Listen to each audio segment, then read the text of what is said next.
ចំណាំមិនឃើញឈូង5នៅឯណាផង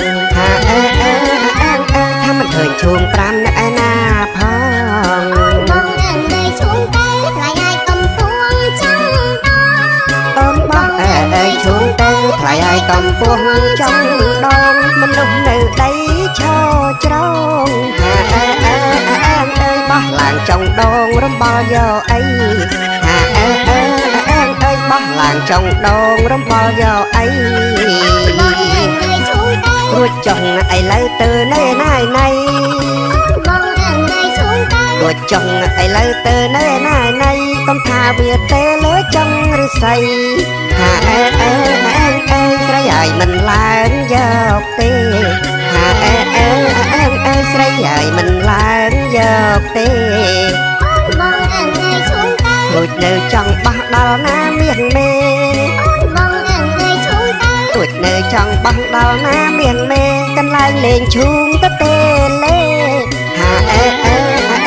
ព្រោះគេទៅផ្ទះអង្គហើ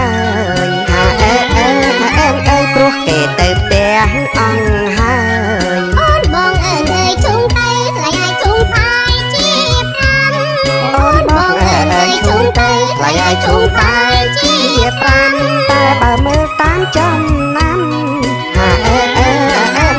មិនឃើញឈូង5នៅឯណាផងថាមិនឃើញឈូង5នៅឯណាផងបងអើយឈូងទៅថ្លៃឲ្យកំពួងចំអូនបងអើយឈូងទៅថ្លៃឲ្យកំពួងចំដងមនុស្សនៅដីឈរច្រងបោះឡើងចុងដងរំបល់យកអីបោះឡើងចុងដងរំបល់យកអីរួចចុងឥឡូវទៅនៅណាយណៃ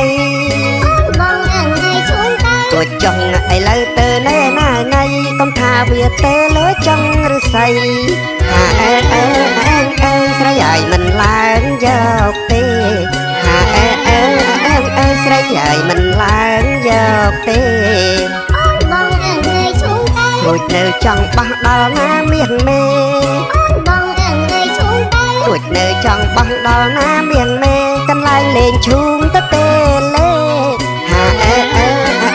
ព្រោះគេទៅផ្ទះអង្គហើយព្រោះគេទៅផ្ទះអង្គហើយបានបោះអីទៀតបោះដល់ណាទៀតបើគេទៅផ្ទះស្ងាត់ជ្រាបអស់លីងហើយមិនចឹងបានខត់គេមិនឲ្យគេបោះទៀតបោះអីទៀតមែនមានណានៅចាប់ទៀតបើបោះឡើងលើចុងឈើរហូតចឹងមានណាចាប់បានផងដល់ចឹងគេធុញគេខ្ជិលទៅលេងគេទៅផ្ទះអស់ទៅនៅតែពីអ្នកខ្ញុំណាចឹងបើមិនឲ្យឈប់មិនអានេះគេលេបខាយតាតាមពិតឈូមានទៅលើចុងឈើចុងដងឯណាអេបើមិនដឹងកុំនិយាយលើចុងអាស័យទៀតនោះចំទៅចឹងមែនគ្នាគប់លេងហីដឹងអីអ្នកគេឈរចាំលើដៃច្រងឯងបោះឡើងលើឆ្កុយទៅចុងអាស័យហើយណាឡើងទៅយកបានឈូងអូឲ្យឈប់លេងទៅចឹងចាំស្អែកសំត្រាយដើមអាស័យយកឈូងបាទសពគ្រប់ហ่า